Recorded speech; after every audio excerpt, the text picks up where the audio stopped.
믿음의 역사와 사랑의 수고와 소망의 인내를 싹 틔우며 칭찬받던 아주 어린 데살로니가 교회에게 두 번째 편지를 써야 했던 이유들을 우리가 계속해서 살펴보고 있습니다. 이 어린 교회는 지금 고난을 받고 있습니다.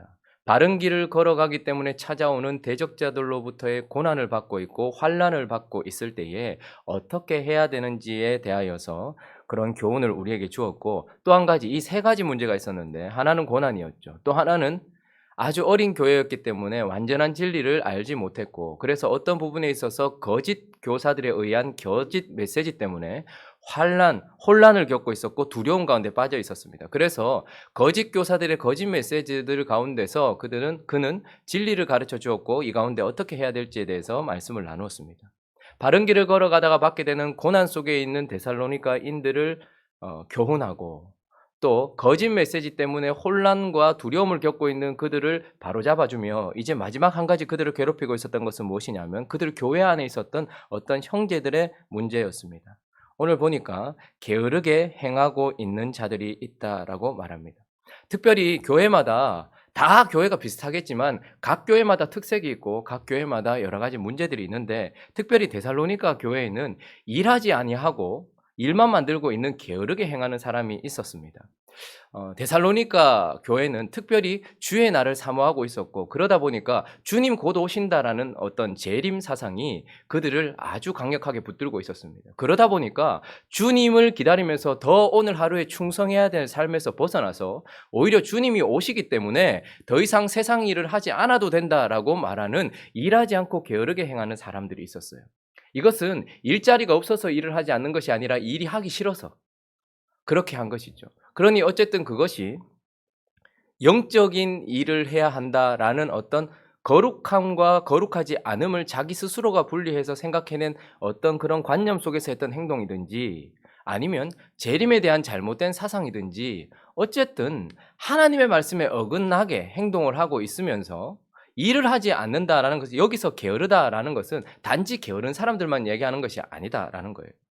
어떤 그런 하나님의 말씀 앞에 순종하지 않고 있는 모습들을 보이고 있는 사람들이 있었는데, 데살로니가 교회의 문제는 일하지 않는 자들이 있었다, 게으른 자들이 있었다라는 것입니다. 자, 그러면 이 게으른 자들에 대한 어떤 그 특색들, 어떤 자들을 향해서 그렇게 말하고 있는가, 그것에 대하여 먼저 살펴볼 필요가 있습니다. 자, 게으른 자들에 대한 특색을 먼저 6절에 보면, 6절 한번 다시 읽어볼까요? 자, 읽습니다. 시작.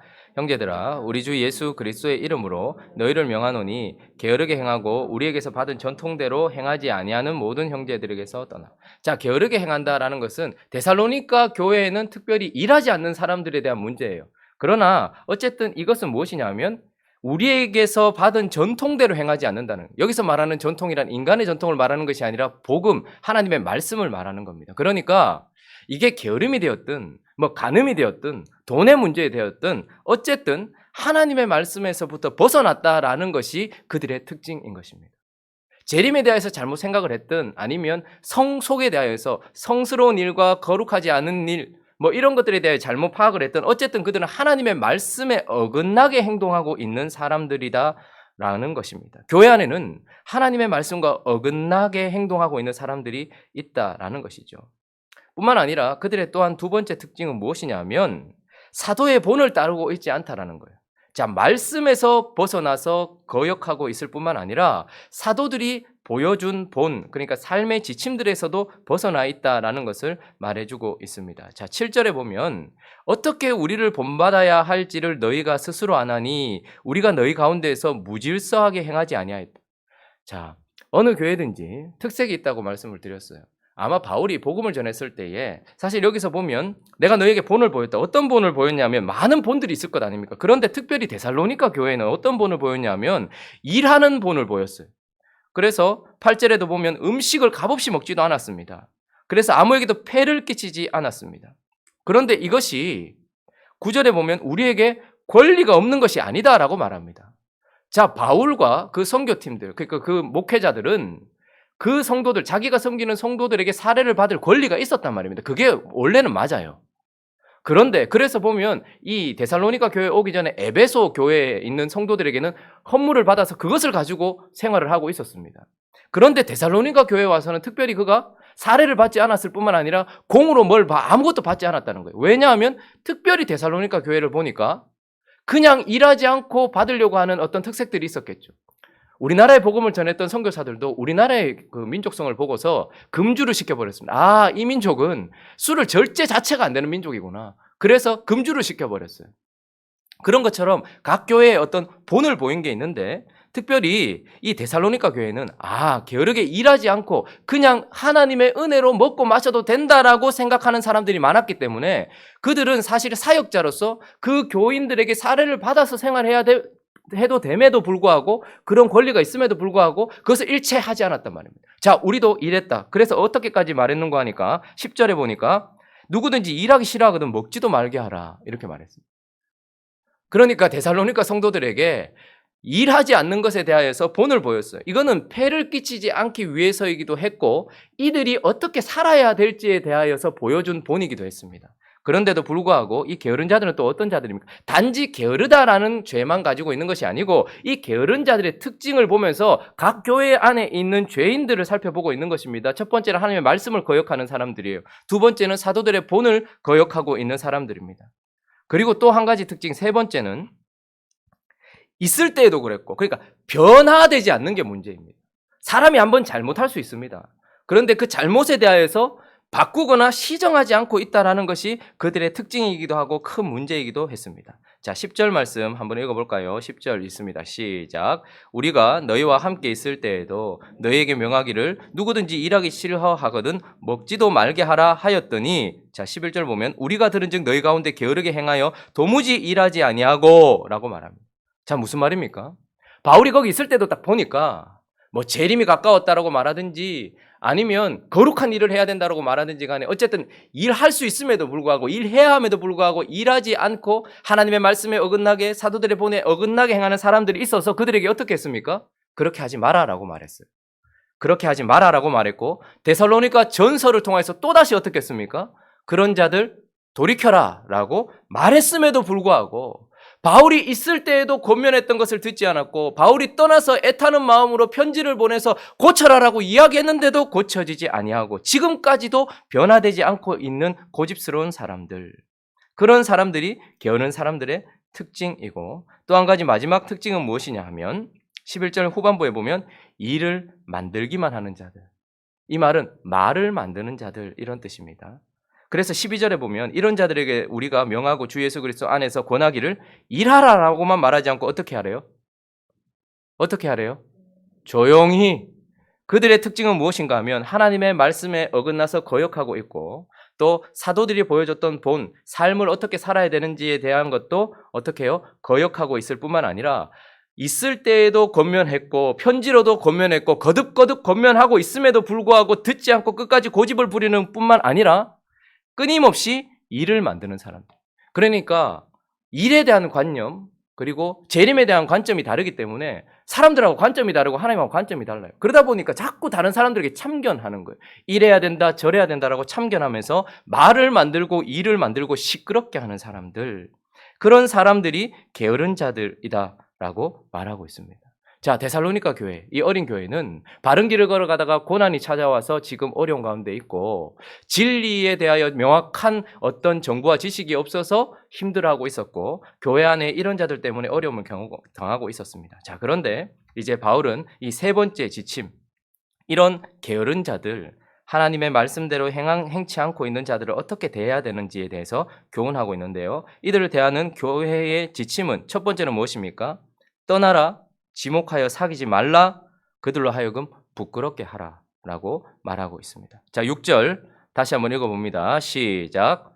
형제들아, 우리 주 예수 그리스도의 이름으로 게으르게 행하고 우리에게서 받은 전통대로 행하지 아니하는 모든 형제에게서 떠나라. 엄한 명령입니다. 떠나라라는 말은 무엇입니까? 물리적인 분리를 말하는 것이 아니에요. 영적인 분리, 마음으로의 떨어짐 이런 뜻입니다. 떠나라라고 말하고 있습니다. 자, 떠나는 것이 무엇인가를 14절은 더 명확하게 말해주고 있는데 자, 14절도 읽어볼까요? 시작. 누가 이 편지에 한 우리 말을 순종하지 아니하거든 그 사람을 지목하여 사귀지 말고 그로 하여금 부끄럽게 하라. 자, 떠난다는 것은 무엇입니까? 그런 사람들이 누군지 정확하게 지목을 하고 그 다음에 사귀지 말라라고 말합니다. 여기 사귀지 말라, 신하나 매금이나 라는 단어, 사귀지 말라, 그로 하여금 부끄럽게 하라. 이 말은 자, 떠나라, 지목하여 사귀지 말고 그들로 하여금 부끄럽게 하라. 이 말은 공적인 어떤 치리를 말하는 게 아니에요. 공적인 치리를 말하는 것이 아니라 성도들이 가지고 있는 어떤 사적인 행동을 말하는 것입니다. 개인적인 태도에 대해서 말하고 있는 거예요. 어떻게 하라는 거예요. 뿐만 아니라 이것은 공적인 치리가 아니고 성도들이 개인적으로 취해야 될 행동일 뿐만 아니라 지도자에 의해서, 장로나 목사에 의하여서 취해질 조치가 아니고 성도 전체가 지금 취해야 될 조치를 말하고 있는 것입니다. 어떻게 하라는 거예요. 이런 사람들이 있으면 그런 사람들과 거리를 두고서 그 사람을 지목하여 마음을, 여기서 아까 말씀드렸던 신하나 매금이나라는 것은 사귀지 말라라는 것은 마음을 나누지 말아라, 교제를 끊어라 이런 뜻입니다. 자, 그러니까 그런 사람들에 대하여서 명확하게 하나님의 말씀에 불순종하고 있고 사도들이 보였던 본에서 벗어나 있을 뿐만 아니라 거듭거듭 권고함에도 불구하고 돌아오지 않고 말을 만들고 뒤에서 비방하는 자들을 향하여서 성도들 전체가 어떻게 하라는 거예요? 떠나라는 거예요. 격리시켜라라고 말하고 있습니다. 지목하여 사귀지 말아라라고 말하고 있는 것입니다. 자, 그리고 또 하나 지침이 있습니다. 자, 그런데 15절은 또 이렇게 말하고 있습니다. 15절도 읽어볼까요? 15절 있습니다. 시작. 그러나 원수와 같이 생각하지 말고 형제같이 권면하라. 자, 그런 자들을 향하여서 지금 공적인 치리를 말하지 않고 사적인 성도들의 태도를 지금 말씀하고, 그래서 지도자들에 의하여서가 아니라 성도들 전체가 해야 될 태도, 그들과 떨어져 있고 마음을 나누지 말며 교제하지 말며 그들을 부끄럽게 생각하도록 해서 돌아올 수 있도록 해주라는 것이고, 그런데 이것을 행할 때에 어떻게 하라는 거예요? 원수같이 생각하지는 말고 형제같이, 누테데오라는 단어를 씁니다. 형제같이. 그러니까 여전히 형제로 생각하면서 권면해라라고 말하고 있습니다. 우리는 워낙 치우치기 쉬운 사람들이라 한쪽으로 쉽게 치우치는 경향이 있습니다. 오늘 이 말씀을 보면서 우리는 어느 쪽으로 치우치는가? 치우치지 않아야 되겠죠. 떠나고 사귀지 않고 그리고 그들로 하여금 부끄럽게 만드는 것은 잘 하는데 원수처럼 행한다면 틀린 것입니다. 그런데 원수처럼 행하지 않고 죄를 짓고 있는 그 사람을 형제처럼 대하기는 하는데 떠나지도 않고 사귐을 끝내지도 않고 끝까지 그들로 하여금 부끄럽게 하지 못하도록 하는 것 또한 잘못인 것입니다. 그러니까 하나님의 말씀을 따라서 어떤 형제들을 사랑한다는 것은 쉬운 일이 아닙니다. 차라리 하나를 선택해서 그냥 확 떠나버리든지 아니면 아예 확 품어버리든지. 그런데 주님은 뭐라고 얘기합니까? 하나님과 사람들 앞에서의 정직함 그리고 정결함을 유지하고, 그러나 그런 게으른 자들을 향한 어떤요? 정중함, 그것도 잊지 말아라 라고 말하고 있는 것이죠. 또 하나 지침이 있습니다. 자, 이런 자들을 향한 지침이 또 무엇인가 하면 주의 말씀으로 계속 권면하라라는 것입니다. 권면하라. 자, 12절 한번 읽어볼까요? 12절 있습니다. 시작. 이런 자들에게 우리가 명하고 주 예수 그리스도 안에서 권하기를 조용히 일하여 자기 양식을 먹으라 하라. 자, 지금 이 지침은 바울이 누구에게 주고 있습니까? 그런 자들에게 주고 있는 거예요. 그러니까 무슨 말입니까? 이것은 바울의 사적인 개념이 아닙니다. 바울은 사도였고 하나님의 말씀을 전하는 자였습니다. 그러니까 하나님의 말씀으로 그들을 권면하라는 거예요. 어떤 개인적인 개념을 가지고서 이런 형제들을 대할 것이 아니라 그들에 대하여서 그들이 부끄럽게 느끼고 돌아올 수 있도록 하나님의 말씀이 이러하니까 라고 그들에게 공적인 권면. 그러니 목회자는 끊임없이 하나님의 말씀을 권면해야 되겠죠. 그러나 여기에는 성도들이 그 말씀을 듣고서 사적으로 권면하는 것도 포함될 것입니다. 그러니 그들을 향하여 떠나고 영적으로 떠나고 그리고 지목하여서 교제하지 않고 부끄럽게 하지만, 그러나 이것을 할 때 원수같이 하지 않고 형제 같은 마음으로 해야 될 뿐만 아니라 그들을 향해서 또 뭘 해야 되는 거예요? 주의 말씀으로 권면하는 것이 필요하다라고 말하고 있습니다. 또 한 가지 지침이 있습니다. 그것은 바로 선을 행하다가 낙심하지 말아라 라는 것입니다. 자, 13절 읽어볼까요? 13절 있습니다. 시작. 형제들아 너희는 선을 행하다가 낙심하지 말아라. 자, 아마 이런 성도들 때문에 마음이 어려운 사람들이 있었을 거예요. 교회에는 늘 구제를 해야 됐거든요. 근데 구제를 하는데 성도들이 힘겹게 벌어서 가지고 온 헌금을 가지고서 일을 할 수 있음에도 불구하고 일을 하지 않고 일만 만드는 사람들에게 자꾸 구제를 하다 보니까 구제 자체 하지 말자 이런 사람들도 생겼을 것입니다. 선을 행하다가 뭐 이거 하면 뭐하냐, 우리가 지금 저 사람들 먹여 살리려고 지금 헌금하는 거냐, 아니지 않냐 라고 말하면서 진짜 해야 되는 일, 이것이 잘못된 부분이 있다고 해서 진짜 해야 되는 일까지 놓쳐버리면 안 된다라는 것이죠. 그래서 하던 구제를 계속해서 하게 만드는 것 또한 이런 것도 포함되어 있습니다. 선을 행한다는 것은 무엇입니까? 이런 자들을 어떻게 해요? 계속해서 떠나고 지목하여 사귀지 않고 부끄럽게 하면서 원수같이가 아니라 형제같이 하면서 주의 말씀으로 권면하고 하는 이것을 하다가 낙심하는 자들이 있을 수 있잖아요. 안 돌아오니까, 혹은 내가 힘드니까 낙심하는 거예요.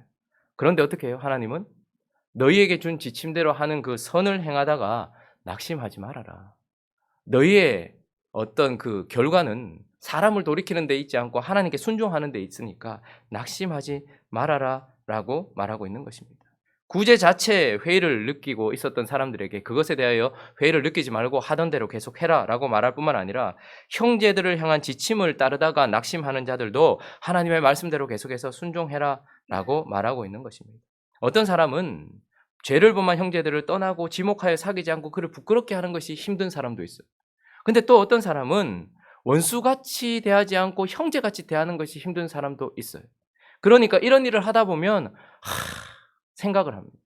그러나 선을 행하다가 낙심하지 말아라 라고 말씀을 하고 있는 것입니다. 이제 데살로니가 후서 전체가 마무리되어져 갑니다. 바른 길을 걸어가다가 고난받고 있었던 그들에게 고난을 사라지게 해주겠다는 어떤 부적 같은 그런 메시지를 전해주거나 어떤 신비한 어떤 그런 방법들을 주지 않고 고난에 대한 개념을 바꾸어 버리시는 하나님. 그래서 그 고난이 어린 너희에겐 필요하다. 그래서 이 데살로니가 교회가 믿음, 소망, 사랑에서 더 자라기를 원하는 하나님의 마음을 보여주셨던 그분. 더욱더 진리 가운데서 자라가야 되는데 거짓 메시지에 흔들리고 혼란스럽고 두려움 가운데 있었던 그들에게 진리를 명확하게 붙들 뿐 아니라 진리 자체이신 하나님을 붙들어라고 메시지를 전해주었던 이 데살로니가 후서. 교회 안에 문제가 되었던 하나님의 말씀대로 행치 않는 자들을 어떻게 대해야 하는가에 대해서 교훈을 했던 이 데살로니가 후서. 그래서 이 모든 것들을 통하여서 이제 우리 자신에게 적용해 봐야 되겠죠. 우리 교회도 데살로니가 교회를 참 많이 닮았습니다. 믿음, 소망, 사랑이 싹 트고 있고 이제 막 시작된 교회이지만 그러나 우리에게도 여러 가지 고난과 환난과 시험이 있습니다. 시험이 없어지게 해달라고, 고난이 사라지게 해달라고 기도하기 이전에 이것이 우리가 하나님의 자녀된 표요, 하나님께서 우리 교회를 특별하게 세우실 것이라는 표시라는 것으로 생각했으면 좋겠습니다. 뿐만 아니라 신앙생활 오래 했다 하지만 진리에 대해서 우리는 명확하게 알지 못하는 부분들이 참 많이 있습니다. 목사인 저도 마찬가지입니다. 설교를 하면서도 처음 대하는 본문, 그러니까 읽은 것은 많지만 한 번도 설교해보지 못한 본문들을 가지고서 대할 때마다 우리가 얼마나 진리에 대해서 더 많이 전진을 해야 되고 더 많이 알아야 되는지도 살펴보게 됩니다. 뿐만 아니라 교회는 언제나 게으른 자들이 있을 것입니다. 데살로니가 교회는 게으른 자들로 문제가 되었고 어떤 교회는 음란한 자들로 문제가 될 것이고 어떤 자들은 방탕한 자들 때문에 문제가 될 것이고 어쨌든 그들은 사도들의 교훈 주의 말씀에 어긋나서 사도의 본을 따르지 않을 뿐만 아니라 계속해서 거듭거듭 변화되지 않고 일만 만들고 말만 만들고 비방하는 사람들이 있지만 그들이 있음에도 불구하고 그 속에서 어떻게 해야 됩니까? 하나님의 지침대로 그렇게 그들을 대하는 태도, 이런 것들을 가지고서 결국 데살로니가 교회는 어떻게 되어질까요? 하나님을 닮은 교회, 그리스도의 몸, 주께서 이곳에 계셨으면 보였을 그런 행동을 보이는 교회로 계속해서 자라고 있었을 것입니다. 그래서 이 교회를 향하여 하나님은 바울을 통하여 마지막으로 축복 기도로 마치고 있는데요. 16절에 보니까 그들에게 평강의 주께서 친히 때마다 일마다 너희에게 무엇을 주시고 평강을 주시고 바른 길을 걸어가다가 받았던 고난 때문에 힘든 그들에게 필요한 것은 무엇일까요? 평강입니다. 고난이 사라지는 것이 아니라 그 고난 속에서도 흔들리지 않을 평강입니다. 그래서 하나님은 바울을 통하여서 그들에게 평강을 주시기를 그렇게 바라고 계시고 뿐만 아니라 후반절 보니까 주께서 너희 모든 사람과 어떻게 하시기를요? 함께 하시기를. 비진리, 거짓 교훈, 그것에 흔들리지 않도록 진리이신 주님이 늘 옆에 계시기를 간구하고 있는 것이죠. 마지막으로 18절에 보니까 우리 주 예수 그리스도의 무엇이? 은혜. 이 은혜로 말미암아 게으른 자들이 주께로 돌아오고 이 은혜로 말미암아 게으른 자를 대하고 있는 자들이 더욱더 성숙하고 성장하게 될 은혜. 이것을 구하면서 축복하면서 데살로니가 후서를 마치고 있습니다. 오늘 저도 함께 축복하면서 그렇게 나갔으면 좋겠어요. 행복한 우리 교회 또한 고난이 있다 할지라도 그 가운데서 친히 일마다 때마다 평강을 주실 하나님의 평강이 가득하기를 예수 그리스도의 이름으로 축원합니다. 진리가 우리 속에서 드러나도록 거짓 메시지들과 거짓 교사들과 비진리들이 판치는 이 세상과 교회 한복판에서도 우리는 진리 자체이신 예수 그리스도와 함께 동행하기를 예수 그리스도의 이름으로 축원합니다. 뿐만 아니라 게으르고 하나님의 죄 가운데 하나님으로부터 벗어나 죄 가운데 있는 자들도 하나님의 은혜로 말미암아 돌아오고 또한 그들을 참고 인내하면서 대하는 우리가 성숙하는 그런 은혜가 있는 행복한 우리 교회 되시기를 예수 그리스도의 이름으로 축원합니다. 같이 한번 기도하겠습니다. 우리는 완성된 존재가 아니라 계속해서 자라가야 될 존재임을 기억하면서 우리를 향하여 메시지를 주고 계시는 주님의 말씀에 계속해서 집중해서 바라보고 주의 뜻대로 나아갈 수 있게 달라고 오늘 특별히 교회에 문제가 되고 있는 사람들을 어떻게 대해야 될지에 대해서 말씀하신 그 말씀을 따라서 떠나라, 지목하여 사귀지 말라, 부끄럽게 하라. 이것은 하나님 앞에 그리고 죄를 지은 사람 앞에 정직하고 정결하게 행하라는 것이고 그러나 원수같이 행하지 말고 형제같이 하라. 이것은 여전히 그는 형제다. 정중함을 잃지 말라. 정직함과 정중함 그것을 가지고서 주의 말씀으로 권면하고 선을 행하고 낙심하지 말라라고 말씀하시는 그 말씀대로 우리가 따라 행할 수 있게 해달라고. 그리고 데살로니가 교회처럼 하나님의 축복의 기도에 응답을 받아서 평강이 넘치고 진리가 넘치고 은혜가 넘치는 우리 교회 되어질 수 있게 해달라고 또 각자의 기도 제목들을 가지고 함께 기도하며 나갑니다. 기도하겠습니다.